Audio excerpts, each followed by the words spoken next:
Within 100 years of the advent of Islam, the Muslim empire reached as far as Africa, Persia, India, China, and Spain.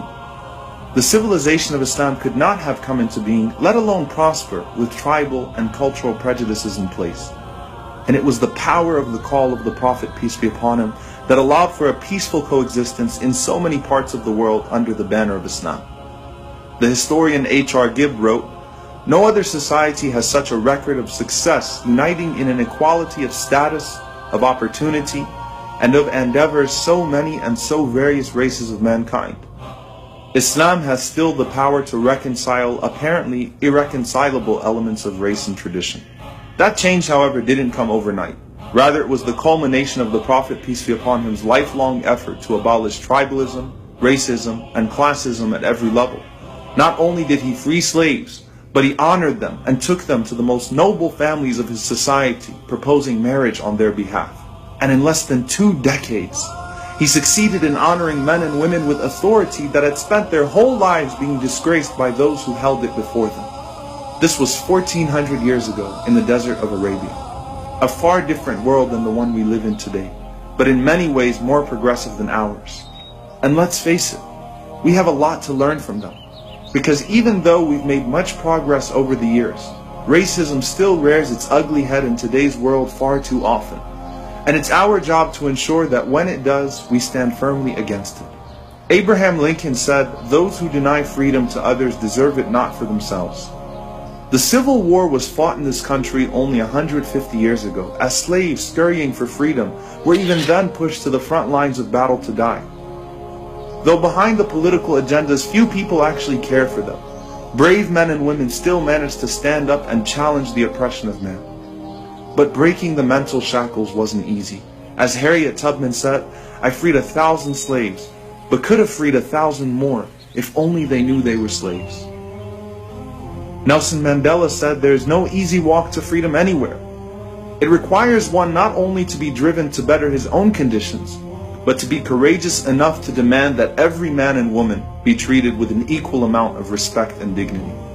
And that's for all humanity. As Mandela said, our freedom is not complete until the Palestinians realize theirs. Demanding that freedom doesn't need to come through violence. For in a gentle way you can shake the world, Gandhi said. And this past century has no shortage of anti-racist and anti-colonial movements that did just that. Martin Luther King Jr. said that darkness cannot drive out darkness, only light can do that. Hate cannot drive out hate, only love can do that. He had a dream that one day on the red hills of Georgia, the sons of former slaves and the sons of former slave owners would be able to sit down together at the table of brotherhood. That his 4 little children would one day live in a nation where they would not be judged by the color of their skin, but by the content of their character. Malcolm, for much of his life, thought that universal brotherhood was impossible, saying, "I believe in the brotherhood of all men, but I don't believe in wasting brotherhood on anyone who doesn't want to practice it with me. Brotherhood is a two-way street," he said.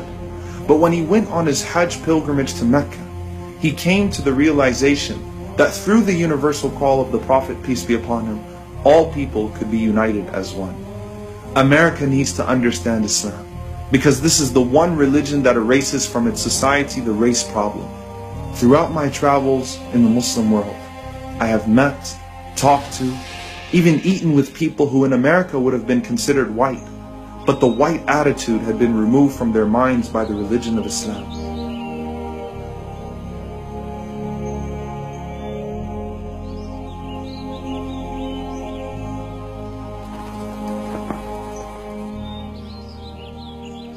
What Malcolm experienced was the power of humility. And that doesn't mean that you think any less of yourself. As Malcolm said, you can't hate the roots of the tree without hating the tree itself. So loving your homeland and origin is necessary. But the root of the problem of racism is that one thinks he's inherently superior to another because of the way he's created. As the first test of a truly great leader is his humility, the Prophet, peace be upon him, was the greatest leader to ever live.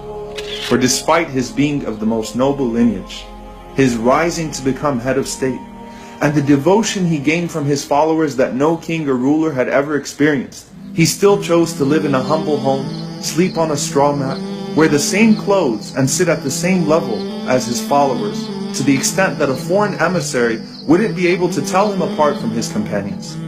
It didn't matter if he was amongst former slaves or leaders. His dream was to see a world where none of that mattered.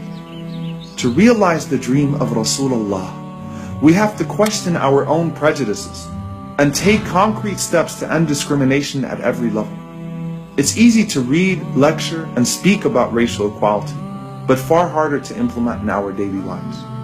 Yesterday, I was sitting with a longtime friend of mine at the park as we were watching his kids play, and somehow it was revealed that his oldest son was actually an orphan from a neighboring country that he had adopted.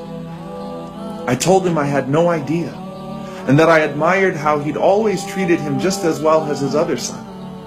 He responded by saying he was inspired by the Prophet, peace be upon him, who freed Zayd ibn al-Haritha from slavery and treated him so well that when Zayd's father found him after many years, he still wanted to stay with the Prophet, peace be upon him. The lies which well-meaning zeal has heaped round this man Muhammad are disgraceful to ourselves only.